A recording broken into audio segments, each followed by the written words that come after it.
Hi, welcome to another episode of Tea with Tara, Conversations about Writing. I'm very excited today.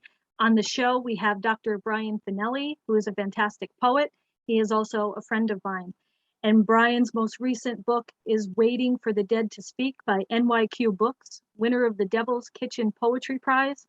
He is also the author of All That Remains by Unbound Content and the chapbook Frontman by Big Time Publishing.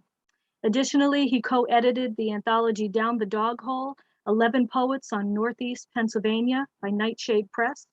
Brian is also a writer for Signal Horizon magazine and HorrorBuzz.com, covering mostly genre films. His creative writing has appeared in Patterson Literary Review, Main Street Rag, Boston Literary Magazine, West Texas Literary Review, and elsewhere. Brian has an MFA from Wilkes University and a PhD from Binghamton University. He is an assistant professor of English at Lackawanna College and oversees their bachelor's degree in professional writing. So in just a few minutes, we'll be joined by Brian Fanelli. Grab your tea or coffee and your favorite mug. I am using, once again, the Shakespeare mug, but I have news. I just ordered a wonderful new mug that says Tea with Tara, so I'm so excited about getting that. But whatever mug works for you, grab your tea and coffee, and we will return shortly with Brian Fanelli. Hi, welcome back to Tea with Tara, Conversations about Writing, and we are now joined by Dr. Brian Fanelli. Hi, Brian. Welcome to the show. Hello. Thank you for inviting me to be part of this. Oh, you're welcome. I want to start out asking you about your earliest memory about wanting to be a writer. So there's a specific class and teacher that I remember when I was in high school.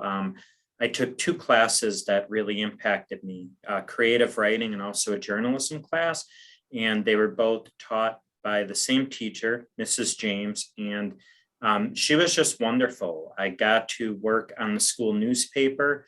More specifically, I remember senior year when 9/11 happened and shook the world, and I got to write some stories about that and interview different history teachers at the school and try to get a better understanding of that. And I just fell in love through those two classes. And Mrs. James as a teacher was just wonderful and supportive, but she also pushed her students, and she was very careful in the way that she did it. Because with students that age, you do have to be very careful. You don't want to shatter their egos. Everybody's fragile at that age, I think, but she was able to give really constructive feedback and just also make us. She was wonderful. And I think for most writers, a lot of us had that one teacher that kind of got us into writing. And for me, it was Mrs. James. Right. And how about in terms of writers and books? What were you influenced by growing up? Well, when I grew up, both in high school and then in college, my mom is an avid reader. She's still an avid reader. And she used to go to yard sales and flea markets and just bring books home for me. And the first poets that I really liked and I got into were Percy Shelley and the kind of English romantic poets. And there's such a story behind all of them. The story even of Mary Shelley writing Frankenstein and going to Lord Byron's castle. And I was just fascinated by this idea of a community of writers. But Percy Shelley, I really liked. William Wordsworth. Those were the books that my mom gave me when I was in high school. Some of the first poets I fell in love with, and then numerous poets after that. But they were the first. Those English romantic poets were the first. So what led you to incorporate horror, the theme of horror, into your poetry? Because I know you're a great horror fan. And huge horror fan. And most of the writing I do now is actually film reviews for some different horror publications. But some of my earliest memories with my dad are actually watching horror movies with him. To my mom's dismay, she hated that. But I grew up spending Friday nights with my dad watching Night of the Living Dead, watching Friday the 13th and its gazillion sequels, watching A Nightmare on Elm Street, watching The Thing. And, my dad would tell me stories of seeing some of these movies like Psycho, like Night of the Living Dead, in the theater for the first time. And I think I was just awed by that, and kind of awed by the audience reaction that he would share with me. But he would watch those movies with me on TV, and we would go to Blockbuster, for Oh those that yeah. remember Blockbuster. And I just love the memories I have of going to those video stores with him. And I think every movie fan and horror fans especially have these memories of going to the horror aisle or whichever genre it was, and seeing the films and the covers of the film. And horror movies are such great art. They have really great poster art, and I would be struck by the posters that stuck out to me on the films, the dust covers or whatever you want to call them. So he would take me to those video stores. My mom would complain about it because she didn't want me watching that stuff. She didn't see value in it, but my dad did, and he kind of passed that love on to me. And then, now I incorporate it in my writing and the film reviewing that I do as well. Yeah, that's the same with me. My mother couldn't stand any kind of horror movies, but my dad and I used to watch the old Hammer films with Christopher Mhm. Peter Cushing, so he was really into those kinds of things. So Yeah, the Hammer films are great. yeah, they are. They are really good. How did you get into teaching? How did you decide that you wanted to teach one day? Um, so it's not what I originally wanted to do. I was actually a journalist full time after college. Once I graduated from Westchester University, I was a journalist, and I liked it. But anybody looking to get into journalism, I won't lie, the pay is rough. I had to share an apartment in the Philadelphia area with about 4 or 5 of my friends. So by the time I was in my mid to late 20s, I just got kind of sick of living that way. Went through Wilkes's creative writing program and fell in love with teaching through that, because I did a teaching track as my internship. In what now feels like many years ago, 2009, fall of 2009 at Keystone College, I taught a creative writing class, and just had a wonderful group of students. I will never forget that class. They were my very first class. We met every Monday and Friday at 11. I still remember the classroom that we met in. And as a writer, getting to teach that class was an honor. And, Keystone was a great community when I started there, and they had their own creative writing scene.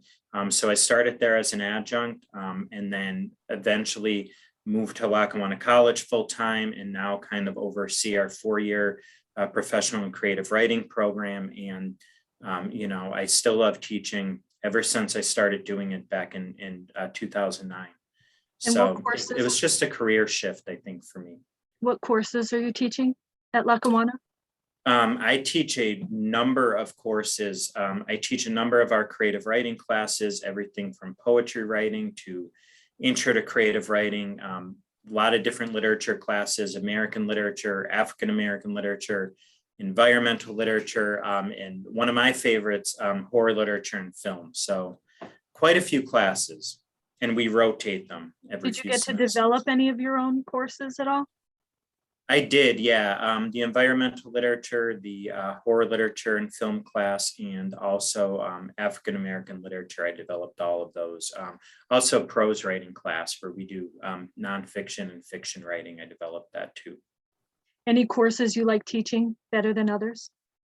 Or more than others? I love them all. The horror class is my baby, but in the spring, I'll be teaching environmental literature again. I have not taught that in 4 years. So I'm really stoked to have that back on the schedule and dive into that. Because I remember the first time I taught it, my students, it filled really fast. I had a lot of students in it, both major and non-major. And, environmental issues and climate change, especially, that is one issue I think that Gen Z, they really care about, and they know their stuff. And it's been a while, and the climate change issue has not gone away. I think it's become even more paramount. So I'm ready to dig into that class again and share some fiction and nonfiction, a little bit of poetry that addresses those issues. So as someone who has such a passion for writing as you do, how do you deal with students who probably show a little bit of apathy when it comes to writing? Some students are just not they're not writers and they don't want to put forth the effort. So how do you deal with that as a professor? Yeah, I'm very fortunate because I do teach a lot of upper level classes that are part of our program, but I also teach intro to lit. In the past, before I've taught college writing, it's been a little while, but I've taught that. And I think at those 100 level courses, it can be very tough to engage students with writing, but I really think that you have to tap into what they're passionate about. You have to allow them to write what they want to write about, as long as it meets the parameters of the assignment. But for a research paper, every single college writing class, composition class, they have to do a research paper the second half of the semester. So I think if you could find what they're interested in, and every student is interested in something, and encourage them to explore that and to research that and to write about it. I think if you do that, you're going to help them find their voice. And I think you also have to stress that no matter your career, you're probably going to use writing some form or the other, even if it's just sending work emails, right? You have to know how to be professional, how to take on a certain voice based on what you're writing. So I try to tell them that, hey, no matter your major or the career you plan to go into, you're probably going to use writing at some point in it. So, you want to learn how to become a better writer. But I really think helping them find their voice and find issues they're passionate about could make it a little bit easier. And when it comes to reading, when you have assigned readings for them, do you find that they're more excited about reading? I know you've taught Frankenstein or Dracula. Are they more excited about reading horror classics rather than something like Wuthering Heights, maybe? Well, when I teach the horror classic, I tend to get students in there that already love that genre. The horror genre has its own community, but I always try to tell them that horror could be a metaphor for the different anxieties, the different fears that we have, different social and political issues. But yeah, I mean, students, a lot of them love horror. I don't think that's ever going to change. I try to, if I teach intro to lit, I try to balance some older writing with contemporary writing. Like, I'm teaching that class this semester. Tomorrow, I'm bringing in a few poems by Amanda Gorman, who read at President Biden's inauguration. Right. She is our country's youth poet laureate. And I try to show them that literature is an active thing. It didn't stop in the early 20th century. And the two poems that I'm teaching by her, called Fugue and School Days, are actually about the pandemic and about her being a student. She would have been a college student at the time, but the world shutting down and what that was like for her as a student, and feeling that isolation. So I hope that the students relate to those poems. But last week I taught Araby by James Joyce, and that's an old story. It's published in 1914, but essentially it's a story about a kid who has a crush, and he doesn't get the girl in the end. And I think if you could show students how they could relate to the characters or the speaker in the poem, even if it's something older, I Right. think that they could fall in love with it. You have to show how it could relate to them. And how about do your students ever come to you and tell you they want to be writers? Have you ever had any aspiring writers in your class? And what do you tell them? What advice do you give to them? Yeah, I definitely, each semester I have maybe 2 or 3 students that tell me that they want to write. And then they go into our 4-year program at Lackawanna, the professional writing and creative writing program.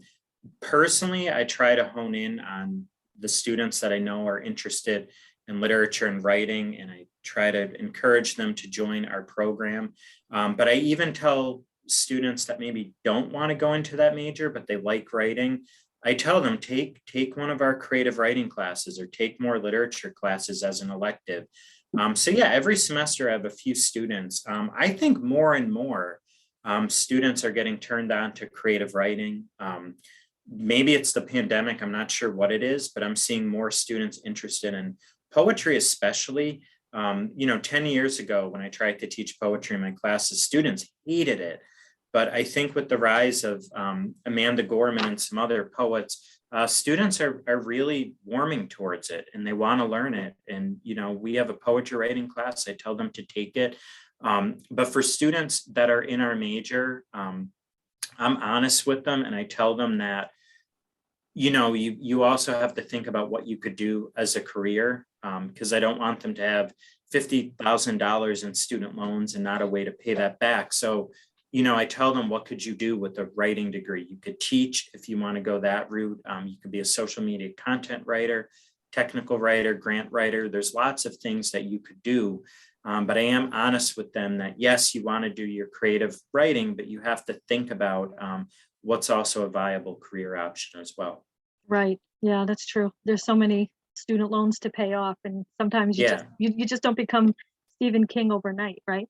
Mhm.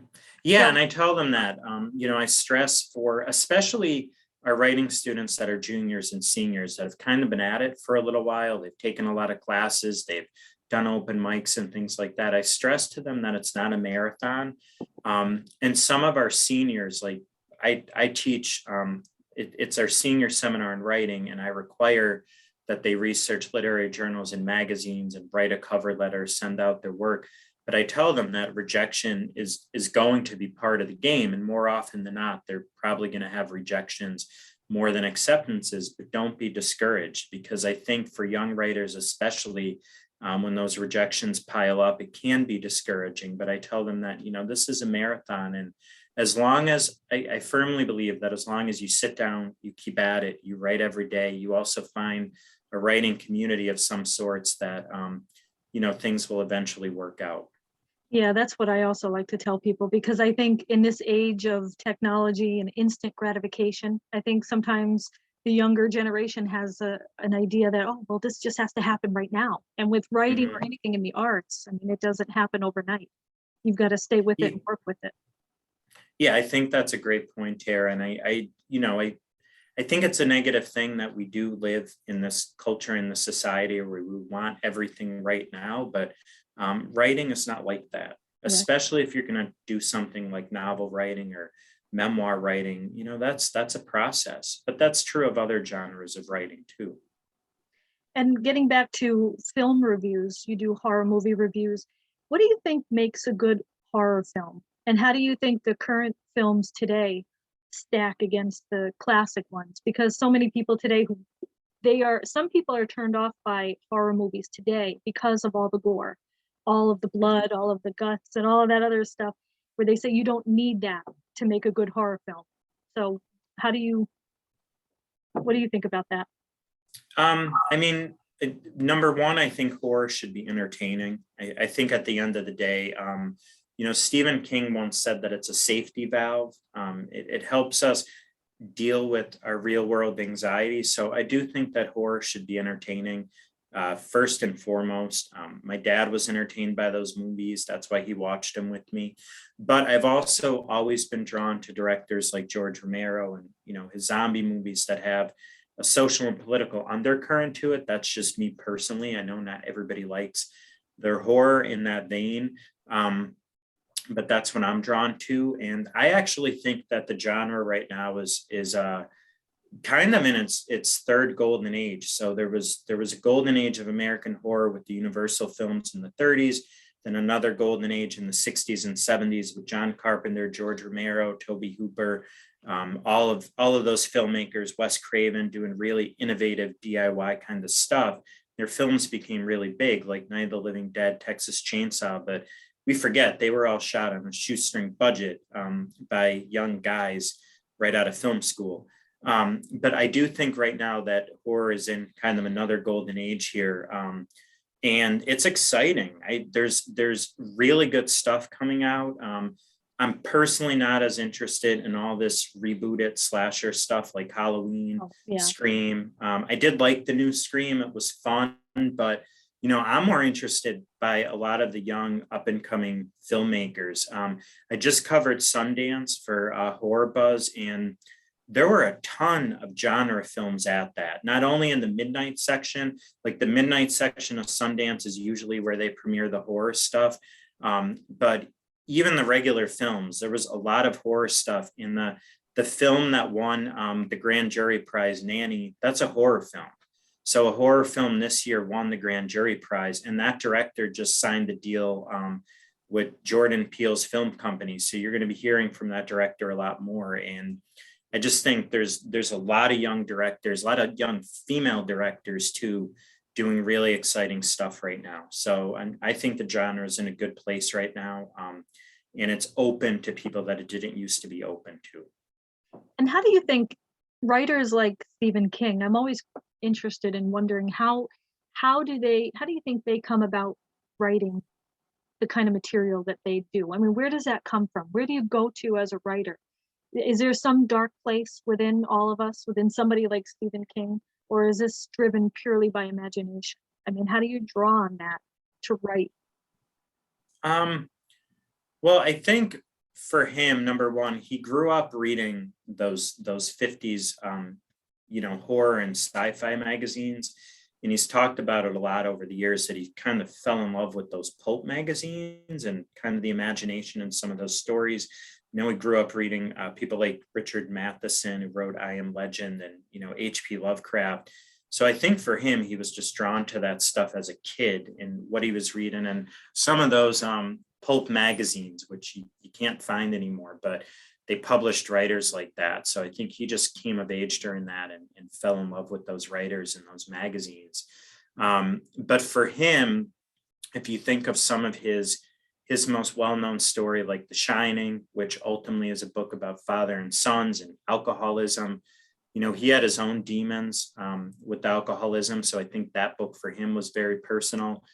Pet Cemetery, he's wrote in the foreword how, there was an incident where he was a writer in residence living in Maine, which is where he always lived. And one of his kids almost ran into the highway and died.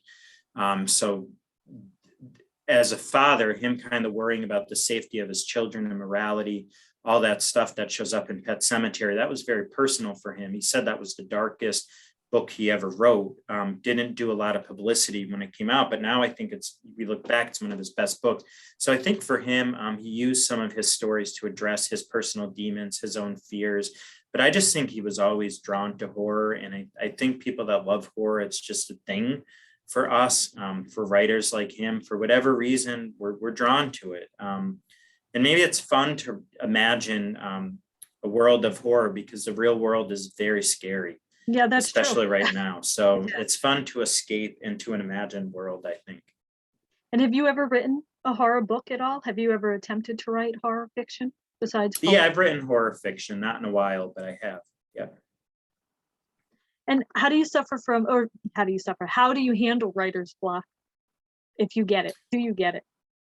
No, I don't. So maybe this is controversial. I don't believe in writer's block. I think if you show up at the page every day, even before work, I know all of us are busy. A lot of us have full-time jobs. Some folks have kids.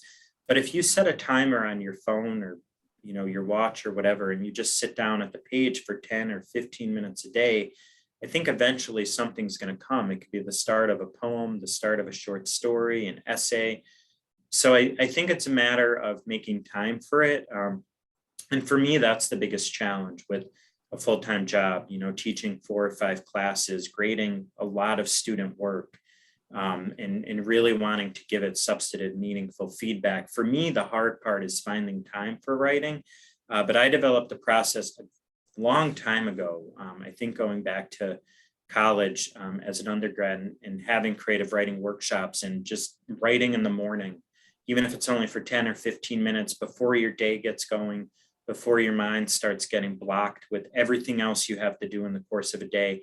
For me, I'm freshest in the morning. That's when I do it. But I think finding the time of day that works for you, and just sitting down a few minutes, if it's only a few minutes, and carving out space for writing, that's going to prevent writer's block.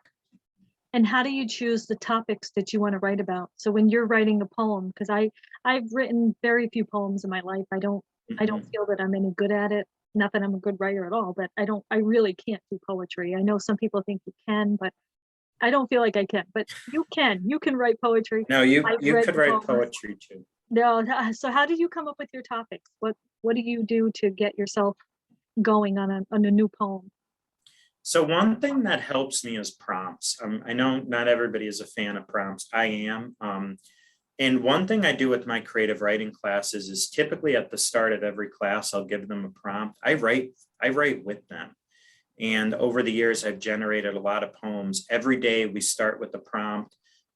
Beginning a class, 10 minutes, I set the timer, we all write together. So that's how I come up with a lot of my topics are prompts. And sometimes I'll ask students to bring in their own prompts. I actually do that a lot. And I like to see what they come up with or what maybe they find online or through a book that we're using in class. So prompts allow me to come up with different topics and reading other poets, not even just poets, fiction writers, everything you can get your hands on, read. That's going to inspire you. And that's where I come up with my ideas. I find when I'm not reading as much, I often have a hard time writing. So every single day, usually in the morning, I'll read probably about 3 to 5 poems in a sitting. And that allows me to come up with different ideas. Or if I know that I want to write a love poem, right? Valentine's Day is coming up. I'll look at how another poet addresses that topic in a unique way and think about how could I address that as a writer myself. Right. And it's interesting that you bring up that you have to read in order to get yourself in the mood to write and all that, because I've had other writers come up to me and say, you don't have to read to be a writer. So I like that you said that, because I would always say, well, how do you not read and yet consider yourself a good writer? You can't have one without the other. Yeah, absolutely. And this is something I always stress to my students. I actually tell them you should be doing more reading than writing. I don't give them necessarily a breakdown of percentage or time, but that's Right. one thing I stress to them.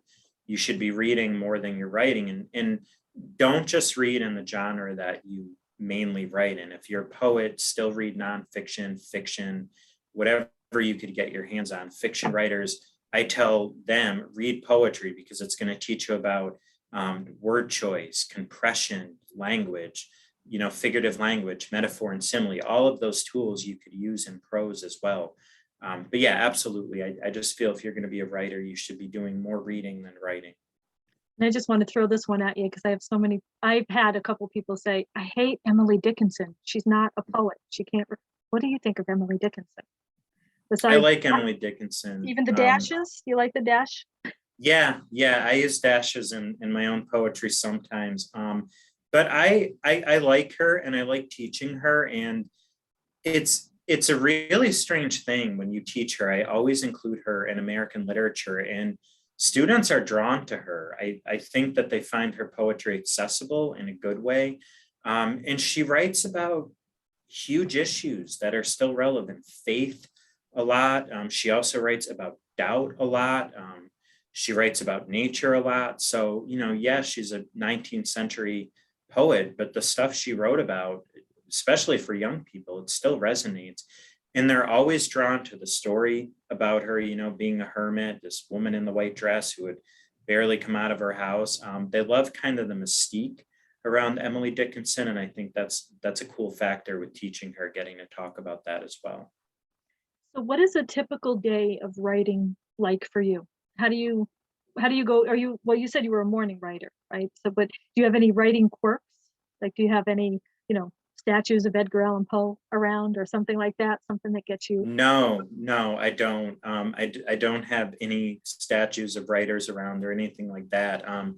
But I'm a Virgo. I'm not into astrology, but I do think I have a lot of the traits of a Virgo because they're very disciplined, routine-oriented people. So after I work out, shower, all that, I will sit at the dining table.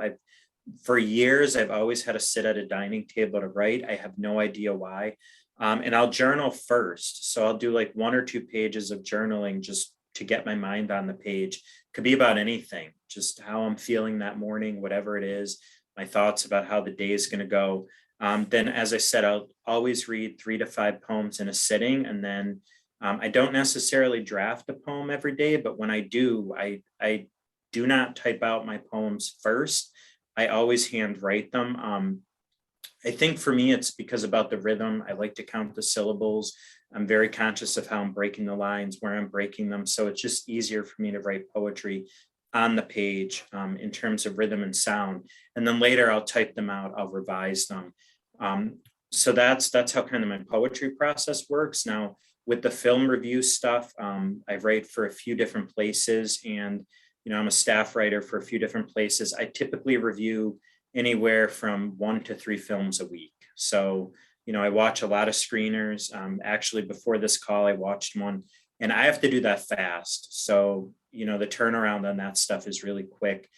So that's part of my writing process too. And I usually do those in the evening. After the general work day is over, I'll sit down, watch a screener, and bang out the review. So my days as a journalist and meeting deadlines, that was really helpful for me now, because I'm in a different form of journalism now with film reviews, but it's the same pressure, meet a deadline, all that stuff. When do you think a person can consider themselves a writer? Do you necessarily have to be published to call yourself a writer? No, I don't think so. I think if somebody's doing the work, if they're sitting down to the page, I don't think it matters if they're published or not. I think publishing, it's important, but I think it should be one of the last things that writers think about. The most important thing is that you're showing up, you're meeting the page, and you're doing the work. You're not waiting for the muse to show up. If you're just waiting to be inspired, you're never going to write. But if you show up, when you can, when you have the time, you set that timer for 10 or 15 minutes a day, the muse will come to you. You can't wait around for the muse to show up. You have to put in the work. And what books would we find on your nightstand? So that's a really good question. Right now I'm reading, usually I have at least 1 or 2 poetry collections that I'm reading. Right now I'm reading Marie Howe's latest collection of poems called Magdalene. And it sort of rewrites the story of Mary Magdalene. Most of the poems are from her perspective. Really interesting. I recommend it if you're into kind of biblical references or taking a story and writers redoing it. So Magdalene by Marie Howe, I'm reading that right now. Then this book I have in my office, I've been reading this. It's called Behold the Undead of Dracula. And it's all short stories. It's an anthology written actually, Tara, you mentioned Hammer films. All of these stories are written in response to different Hammer films. So it takes characters from those movies. A lot of the stories are set in the present day, and kind of stories written in reaction to the Hammer era in the 50s through the 70s. And what are you currently working on? Do you have a poem in the works or anything? Yeah, still doing a lot of poetry. I have a collection, a new manuscript done that I've started sending out. It's called The Horror. And it's, there's some poems in there written in response to horror movies, but it's a manuscript also in response to kind of the concerns I have about the direction the US might be going, our current political situation, and also a lot of climate change poems. So right now I'm shopping that baby around right now. So if you could sit down with one writer or poet, who would you choose to have sit at your dinner table? And what do you think the conversation would sound like? That's a good question. Well, I would love to sit down with some of my favorite horror writers, Stephen King, Clive Barker, Gwendolyn Christ. She's a contemporary horror author, also Pennsylvania-based. I love her work. And I would just like to talk about horror with them, talk about the genre, talk about their writing process. In terms of poets, I would love to sit down with William Carlos Williams, even though he's long deceased. He's one of my favorite American poets. And he was so kind of idiocentric. So I always wondered what he'd be like to meet in person. Definitely William Carlos Williams. Philip Levine is one of my favorite modern American poets. He passed away a few years ago, but I wish that I had the chance to meet him and sit down with him. So those are a few writers that I would like to converse with, both living and dead. There's a good book that I just read recently that I don't know if you've read it, Poland by J.W. Ocker, I believe his name is. It's a whole book about all the places that Poe has lived, because we know he didn't stay in one place very long. So this guy retraced all of the Poe, all where Poe has gone throughout his lifetime, and talks about how he had a love-hate relationship with Boston, even though he was born there. So it's a really good book if you're interested. And I have it, and I could lend it to you if you need to, if you want to read it. Yeah, I would love to read that. That sounds great. So where could we find your books? My books are available through Amazon Bookshop. I really encourage people to order from Bookshop because all of their proceeds, they donate to independent bookstores, a portion of their proceeds, but all the usual places. You could even order my books through Barnes and Noble. My last book, Waiting for the Dead to Speak, came out through New York Quarterly. So you could also go to their website and order Waiting for the Dead to Speak there. Brian, it's been such an interesting conversation. Thank you so much for being a part of this. Thank you, Tara. Thank you for doing this. Thank you. And good luck with Bye. your writing ventures. Thank you. You too. So I want to thank my very special guest, Dr. Brian Fanelli, for a fantastic conversation. I think we learned so much about poetry and about technique and writing poetry, and also what he considers to be good writing and how you become a writer. These are the questions that I like to explore on each episode. And as always, if you have a story locked inside of you, dying to get out, you might just be a writer. So until next time, happy writing.